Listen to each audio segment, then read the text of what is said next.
Hi guys, welcome to Manoeuvre Education. In this video, we are going to discuss the most important weekly current affairs for MAH, B.Ed, CET examinations.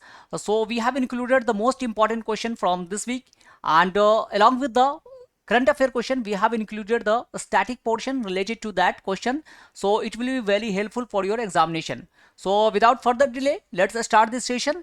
Before that, here is some important information regarding our self-study program. So if you want to join us through self-study, you can visit our offline center, that is Vasai, Thane, Dadar, Borivali, Andheri, Pune. If you are not Mumbai or Pune based, then you can call on this number for online classes and the counselor will guide you each and everything. Else, if you want to join us through website, I'll give you the tour guide of the website from where you can have each and everything. So let's go there. So you have to come to the manoeuvreedu.com. Here you can find out about the B.Ed entrance examination. Click on that and you will see each and everything about the all B.Ed examination as well as B.Ed CET examination. Click on that and you will have the live classes as well as the sectional course as well as the self-study programs are available here. You can have the mock test from here. Books and e-books, each and everything you can have from the websites. So description box में आपको link मिल जाएगा. So kindly check the description box. So let's start this session. So the first question is, who has been awarded the Goldman Environmental Prize 2025? So Goldman Environmental Prize जो है वो किनको दिया गया है? That is for the environmental protection, environmental conservation के लिए जो है ये प्राइज दिया जाता है. So this is very important prize related to sustainable development and ecological balance, environmental protection. इन सभी के लिए जो है ये बहुत important प्राइज है. So बटमुंख, नो संदेश, सेमिया गार्बी, Lauren L all of the above. So इन सब में किनको दिया गया या सभी को दिया गया. So all the person, that is all of the above, all of the above person has been given the Goldman environmental prize. तो सभी लोगों को ये प्राइज दिया गया. टोटल 7 पर्सन को जो है यहाँ पर ये प्राइज दिया गया है. उन सबके नाम जो है आपको यहाँ पर दिख जाएगा. अगर बात करते हैं ये जो गोल्डमैन एनवायरमेंटल प्राइज है, इसका एस्टैब्लिशमेंट कब हुआ था? तो 1989 में जो है इसको एस्टैब्लिश किया गया था. और इसको एस्टैब्लिश किसने किया था? That was established by Richard and Rhoda Goldman. इन दोनों ने मिलकर जो है इसको एस्टैब्लिश किया था. इंडिया का एनवायरमेंटल प्रोटेक्शन एक्ट जो है वो कब पास हुआ था? दैट इज इन 1986 में इंडिया का एनवायरमेंटल प्रोटेक्शन एक्ट पास हुआ है. UN has pass the sustainable development goal जो है यूएन के कितने हैं? टोटल 17 गोल्स हैं. और टारगेट क्या है? To achieve the SDG goal, that is till 2030 तक इसको अचीव करना है. ये टारगेट है यूएन का. Now move on to the next question. Who is the author of the recently launched book Ramanujan A Journey of a Great Mathematician? तो रामानुजन के बारे में सभी लोग जानते होंगे, आपको पता होगा ग्रेट मैथमेटिशियन थे, उन पे ये बुक लॉन्च किया गया है, Ramanujan A Journey of a Great Mathematician. तो ये जो बुक है आपको किसने लिखा है? इसको, इसके ऑथर कौन है? Arun Singhal, Devendra Kumar Sharma, both A and B, Ravi Sharma. And the correct answer is both A and B. So book का टाइटल का नाम क्या है? Ramanujan the journey of a great mathematician, और ऑथर है Arun Singhal and Devendra Kumar Sharma.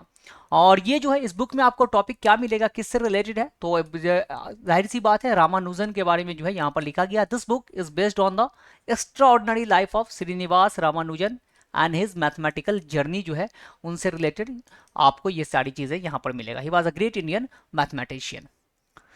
Next question is, when is international labour day celebrated? तो labour day जो है आप कह लो, मजदूर दिवस भी इसको कहते हैं, world labour day, international labour day, ये आपको कब सेलिब्रेट किया जाता है?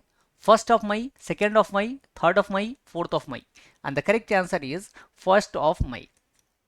तो May when one is celebrated as May Day and is also known as international labour day across the world.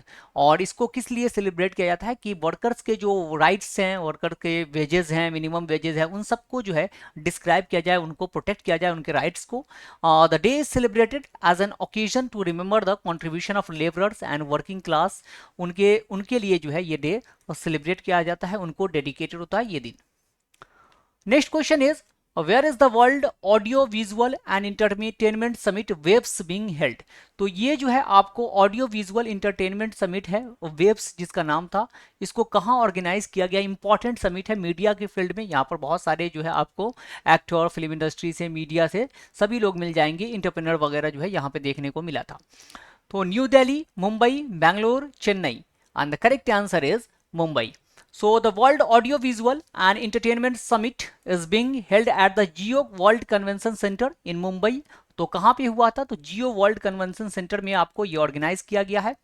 और ये जो है इसको इनॉग्रेट किसने किया था, तो prime minister Narendra Modi has inaugurated the wave summit and the purpose of this summit to promote the potential of media entertainment का पोटेंशियल को मीडिया को दिखाना है कि किस तरह से मीडिया जो है हमारे कंट्री के लिए एक अच्छा काम कर सकता है।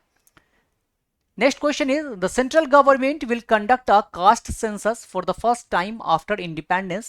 The census is done under which ministry of the government of India? So caste census जो है वो अनाउंस कर दिया गया है कि अब जो है इंडिया में कास्ट सेंसस होगा। सेंट्रल गवर्नमेंट सेंसस कंडक्ट करवाती है और ये कास्ट सेंसस या सेंसस का आप कह लो ये किसके अंडर में आता है, कौन सी जो मिनिस्ट्री है इसको ये इशू करती है? Home Ministry, Finance Ministry, Ministry of Culture, Ministry of Agriculture, and the correct answer is Home Ministry. So the Union Cabinet has approved the caste census, thus conducting the caste census for the first time since independence in the country. तो ये जो है आपको 1871 से लेकर आपको 1931 तक caste census का डेटा पब्लिश होता रहा है, लेकिन अब जो है यहाँ पर क्या था कि 19 इंडिपेंडेंस के बाद से इसका डेटा को पब्लिश नहीं किया जाता था। So now the first time the data will be published of the caste census, different caste, SC ST के अंदर जो भी कास्ट है, OBC के अंदर जो भी कास्ट है, वो सारे कास्ट का डेटा यहाँ पर आपको देखने को मिलेगा। So as per article 246 of the constitution of India, census किसका है? यूनियन का सब्जेक्ट है, जो कि 69th पोजीशन में है, 7th शेड्यूल में मेंशन है, आपको यहाँ पर मिल जाएगा। 7th शेड्यूल क्या है? जो लिस्ट के बारे में बात करता है, union list, concurrent list and state list. तो ये यूनियन लिस्ट में आता है census. After every 10 year census is conducted. तो 2011 के बाद 2021 में होना था, लेकिन आपको कोरोना आ गया था, कोविड की वजह से इसको जो है डिले किया गया है। अब जो है सेंसस होगा, so that will caste census उसमें किया जाएगा। Next question is, CBI has crack down on global child sexual abuse network as parts of its operation. तो CBI का एक ऑपरेशन इन्होंने लॉन्च किया जहां पे child sexual abuse, child pornography, ये सारी चीज़ों को जो है वहां पर उसको कैसे क्रैक डाउन किया जाए, किस तरह से जो लोग इसमें इन्वॉल्व हैं उसको पकड़ा जाए, उसको शट डाउन किया जाए, उसके लिए एक ऑपरेशन लॉन्च किया है। और उस ऑपरेशन का नाम क्या है? Operation Meghdoot, operation hawk, operation Dost, operation Ganga. And the correct answer is operation hawk. So based on intelligence from the US-led Operation Hawk, the Central Bureau of Investigation has dismantled a cyber crime network involved in child sexual abuse with global connections. तो ये जो है उसको dismantle किया है operation hoc के through. तो ये इंपॉर्टेंट ऑपरेशन है, आपको याद रखना है। उससे पहले ऑपरेशन कार्बन, मेघ चक्र, ये सारे जो है CBI ने लॉन्च किया था, जो कि आपको चाइल्ड अब्यूज से रिलेटेड ऑपरेशन था। यहाँ पे आप देख सकते हो ऑपरेशन दोस्त मेंशन है। जब टर्की में अर्थक्वेक आया था तो इंडिया ने जो है आपको जो रिलीफ भेजा था, एड भेजा था, उसको ऑपरेशन दोस्त नाम दिया गया था। ऑपरेशन गंगा जो है इंडियंस को इवैक्यूएट किया गया था from the Ukraine, so that is operation Ganga, उसका नाम दिया गया था। Next question is, who has become the president of the badminton world federation BWF। तो बैडमिंटन वर्ल्ड फेडरेशन के प्रेसिडेंट अभी कौन बन गए हैं? Khunying Patama, PT Usha, Dilip Tirkey, Kirsty Coventry. And the correct answer is Khunjung Patama.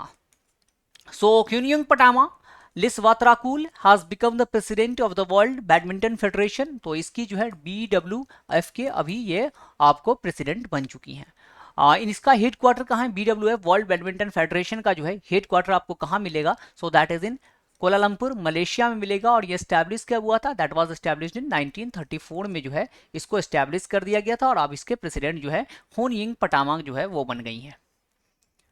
Next question is, Vizhinjam port has been inaugurated in which state. तो Vizhinjam port जो है वो इनॉग्रेट किया गया है, किस स्टेट में जो है इसको इनॉग्रेशन जो है इसका किया गया है? केरला, कर्नाटक, तमिलनाडु, महाराष्ट्र। तो विंझम पोर्ट कहाँ इनॉग्रेट किया गया है? सो बहुत इंपॉर्टेंट पोर्ट है, आपको शिपमेंट पोर्ट है, ट्रांसशिपमेंट पोर्ट, और इसको कहाँ इनॉग्रेट किया गया है? And the correct answer is Kerala. So prime minister Narendra Modi has inaugurated the Vizhinjam international deep sea water multipurpose sea port in Kerala. और ये जो है इंडिया का first automated deep water international container transshipment port है, और जिसमें 18,000 करोड़ जो है आपको इन्वेस्ट किया गया है। अडानी ग्रुप के साथ जो है ये पोर्ट डेवलप किया जा रहा है। तो ये एक इम्पॉर्टेंट पोर्ट है जिसके बारे में आपको याद रखना है। पोर्ट वगैरह को जो है डेवलप किया जाता है। Ministry of port shipping and waterways के जो मिनिस्टर है वो कौन है, सर्वनंदा सोनोवाल है। और अभी उसके ब्रांड एम्बेसडर किसको बनाया गया था, तो मनु भाकर को जो है ब्रांड एम्बेसडर बनाया गया था। तो ये इंपॉर्टेंट है, याद रखना है, विंजम port. So move on to the next question. So the next question is, who has been made the chairman of the estimate committee for 2025-2026? estimate committee क्या है, ये एक पार्लियामेंट्री कमेटी है और इसके चेयरमैन जो है अभी किनको बना दिया गया, बहुत इंपॉर्टेंट कमेटी है। So that is Brij Mohan Agarwal, Tariq Anwar, Ramesh Awasthi, Sanjay Jaiswal. And the correct answer is Sanjay Jaiswal. So, Lok Sabha Speaker Om Birla has appointed BJP MP Sanjay Jaiswal as the head of the estimate committee for 2025-2026। और ये जो है आपको पोस्ट इंडिपेंडेंस इस committee का formation किया गया था, कब किया गया था, दैट इज इन 1950। और इसका जो सजेशन रिकमेंडेशन दिया था वो दिया था हमारे फाइनेंस मिनिस्टर जॉन मथाई ने। एस्टिमेट कमेटी सबसे जो है बड़ी कमेटी है, दिस इज द, और ये बजट वगैरह को एस्टिमेट करती है। And it has total 30 members. और सबसे इंपॉर्टेंट चीज़ ये है कि इसमें जितने भी मेंबर्स होते हैं वो कहाँ से होते हैं, that is from the Lok Sabha. आपको लोकसभा से ही सारे मेंबर्स इसमें होते हैं। Next question is, the Indian Army has launched Operation Sindoor against terrorist organization of which country? तो इंडियन आर्मी ने अभी, सभी को पता होगा, बहुत हॉट टॉपिक है, बहुत हाईलाइटेड चीजें हैं कि इंडियन आर्मी ने ऑपरेशन सिंदूर लॉन्च किया है और किसके अगेंस्ट लॉन्च किया है, किस कंट्री में जहां टेररिज्म जो है आपको ये हो रहा था, देखने को मिल रहा था, वहां जो है लॉन्च किया गया है। तो इससे रिलेटेड जो भी चीजें हैं ऑपरेशन सिंदूर से रिलेटेड उसको हम यहां पर देख लेंगे। तो Bangladesh, Pakistan, China, Afghanistan, and the correct answer is Pakistan. So Operation Sindoor, India has launched Operation Sindoor, retaliating against Pakistan terrorist organization. This operation has been run in India on 6-7 May 2025। तो आपको क्या है, 6 to 7 मई जो एग्जैक्ट डेट है वो 7 मई आता है 2025 को ये ऑपरेशन कंडक्ट किया गया था। और 9 टेररिस्ट बेस जो है उसको टारगेट किया गया था 7 सिटीज में, जिसमें लश्कर तैयबा, जैसे मोहम्मद, ये सारे जो है आपको टेररिस्ट ऑर्गेनाइजेशन जिनको टारगेट किया गया था। पहलगाम में जो है 22 अप्रैल को क्या किया था, इन्होंने हमला किया था पहलगाम में, and they have killed 26 civilians along with Nepali citizens. और उसके बाद ही गवर्नमेंट ने जो है ये आपको एक्शन लिया है against the terrorist organisations. Next question is, national mathematics day is celebrated in India on December 22 on the birth day of. तो देखिए अभी हमने पढ़ा था जो करंट अफेयर अभी हमने डिस्कस किया, 10 important current affair from this week, और उससे रिलेटेड यहाँ पर हम क्या करने जा रहे हैं, जो स्टैटिक पोर्शन है उससे रिलेटेड उसको भी डिस्कस करने जा रहे हैं। तो इससे क्या होगा कि आपका करंट के साथ साथ स्टैटिक भी जो है वो प्रिपेयर होता रहेगा। तो ये बहुत इंपॉर्टेंट हो जाता है, आपको स्टैटिक भी एग्जामिनेशन में दोनों को लेकर चलना है।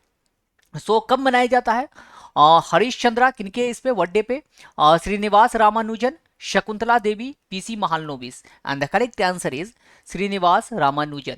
सो श्रीनिवास रामानुजन अयंगर, इनका बर्थ हुआ था 22 दिसंबर 1887 और जो है डेथ कर गए थे 1920 में 26 अप्रैल को।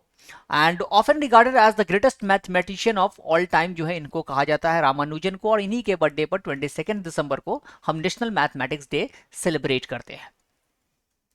Next question is, the headquarter of International Labour Organisation are situated in. अभी हमने देखा कि लेबर डे हम कब सेलिब्रेट करते हैं, 1 मई को, और उससे रिलेटेड इंटरनेशनल लेबर ऑर्गेनाइजेशन है और इसका हेडक्वार्टर कहाँ है, New York, Madrid, Paris, Geneva. And the correct answer is Geneva.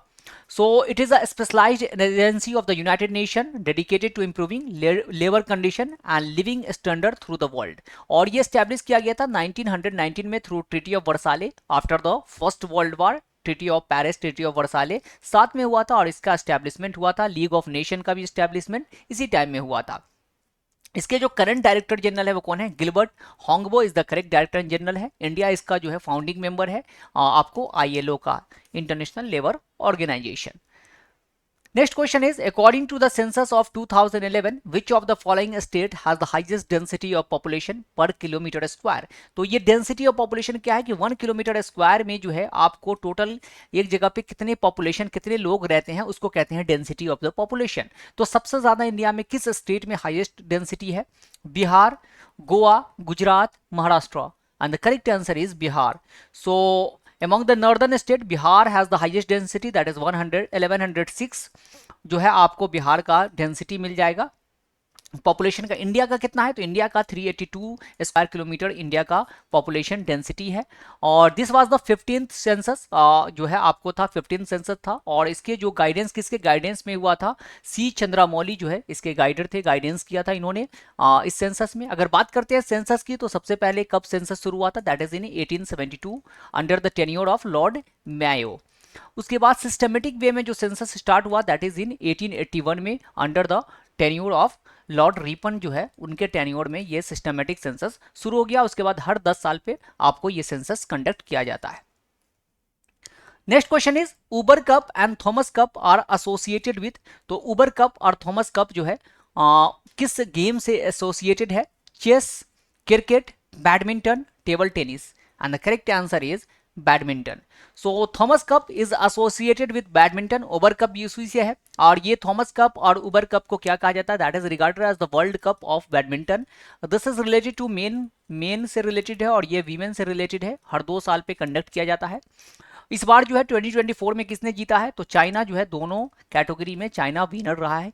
2022 में इंडिया जो है वो थॉमस कप जीता था, बहुत इंपॉर्टेंट अचीवमेंट था इंडिया के लिए, उन्होंने इंडोनेशिया को इंडिया ने हराकर जीता था 2022 में।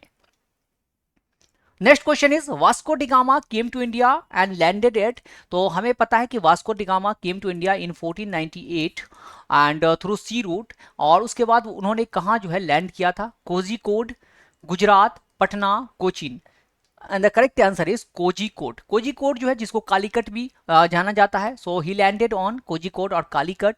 और वहां पर उस वक्त जो है कालीकट पे जो रूलर थे उसका नाम क्या था, तो उसका नाम था Zamorin, and he welcome Vasco da Gama. So arrival जो है पुर्तगीज का सबसे पहले इंडिया में हुआ, और वास्को डिगामा इस तरह से 3 टाइम्स ही came to India for trade. तो इस तरह से यूरोपियन जो है आना शुरू हो गए through sea route. So these are the most important question from this week we have discussed in this session. Hope you guys have enjoyed the session well. If so, then do like this video, and if you have any queries, write in the comment section. We will get back to you. With that, we will conclude the session here. Thank you and have a nice day. See you in the next video. Till then, goodbye.